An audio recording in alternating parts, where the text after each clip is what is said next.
Assalamualaikum warahmatullahi wabarakatuh. Nama saya Elsa Anjasa. Di sini saya akan menjawab dua pertanyaan yang diberikan oleh Pak Efrizal. Pertanyaan yang pertama yaitu, jelaskan strategi apa yang dilakukan oleh pemerintah Indonesia dalam menghadapi kasus dari 3 video tersebut. Strategi yang dilakukan oleh pemerintah Indonesia dalam menghadapi kasus pelarangan ekspor nikel yaitu Indonesia saat ini tengah menghadapi gugatan Uni Eropa terkait ekspor nikel di World Trade Organization atau WTO. Semua ini bermula karena kelapa sawit Indonesia ditolak oleh Eropa sehingga Indonesia menggunakan senjatanya yaitu nikel. Wakil Menteri Perdagangan Republik Indonesia, Jerry Sambuaga, menyampaikan pemerintah Republik Indonesia telah mempersiapkan respon dan tanggapan yang objektif dan rasional, dan posisi Indonesia sangat kuat dalam rangka meyakinkan semua pihak terhadap kasus ini. Pemerintah Indonesia juga mengambil langkah untuk memprioritaskan ekspor olahan nikel agar bisa memberikan nilai tambah bagi nikel Republik Indonesia. Sebagai informasi, Uni Eropa memutuskan untuk meningkatkan tantangannya di WTO atas larangan ekspor biji nikel Indonesia dengan meminta Badan Perdagangan yang berbasis di Jenewa membentuk panel untuk memutuskan kasus tersebut. Dan pemerintah siap menghadapi gugatan Uni Eropa terhadap kebijakan larangan ekspor nikel ke Organisasi Perdagangan Dunia (WTO). Sebagai negara yang menjunjung tinggi hukum, Indonesia menghargai sikap tersebut dan akan membentuk tim terbaik untuk membantah semua tuduhan yang diarahkan Uni Eropa. Uni Eropa menganggap kebijakan larangan ekspor nikel mengganggu produktivitas industri stainless steel mereka yang melibatkan 30.000 pekerja langsung dan 200.000 pekerja tidak langsung. Sementara di sisi lain, Indonesia tengah melakukan pemanfaatan sumber daya alam secara maksimal dengan melakukan hilirisasi produk-produk pertambangan. Seperti diketahui, pemerintah menetapkan larangan ekspor biji nikel per 1 Januari 2020 dengan mengeluarkan peraturan Menteri Ekonomi Sumber Daya Manusia Nomor 11 Tahun 2019 tentang perubahan kedua atas Peraturan Menteri Ekonomi Sumber Daya Manusia Nomor 25 Tahun 2018 tentang pengusaha penambangan mineral dan batu bara.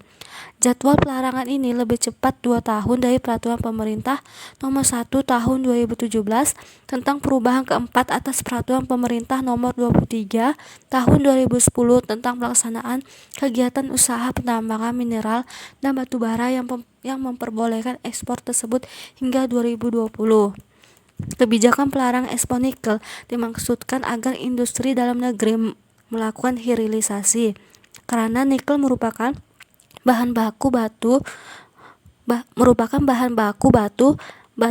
baterai litium yang merupakan sumber energi mobil listrik di masa depan. Kebijakan yang berlandaskan Peraturan Menteri Ekonomi Sumber Daya Manusia Nomor 11 Tahun 2019 tersebut tidak melanggar aturan perdagangan internasional yang diberlakukan WTO. Pemerintah juga menegaskan tak ada peningkatan tensi hubungan antara Uni Eropa dan Indonesia.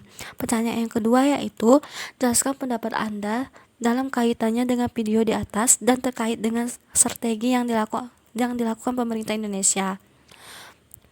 Menurut pendapat saya tentang strategi yang dibuat pemerintah Indonesia dari video yang saya tonton mengenai pelarangan ekspor nikel, yaitu Indonesia akan memberlakukan pelarangan ekspor nikel yang akan menghapus sekitar 10% pasokan nikel dunia dan menciptakan ketidakpastian pasokan yang substansial.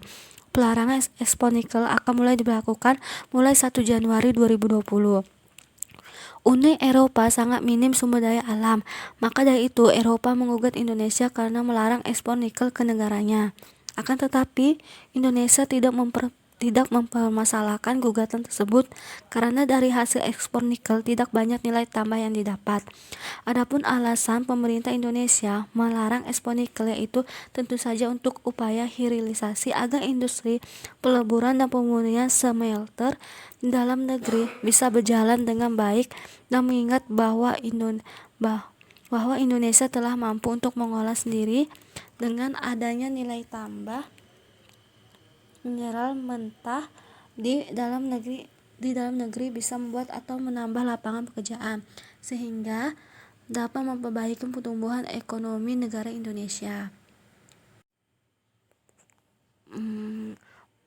Pada kesempatan ini saya menyampaikan rasa terima kasih yang sebesar-besarnya kepada Bapak Efrijal Adil SEMA selaku dosen pengampu, Bapak Dr. Bambang Wijatnarto SEMM selaku dekan PSS Unpad, Bapak Ramadan Harahap SESPSI MSI selaku Kaprodi, dan kedua orang tua saya yang saya sayangi dan saya cintai. Berikut video ini dibuat pada Kamis 4 Februari 2020. Demikian yang dapat saya sampaikan.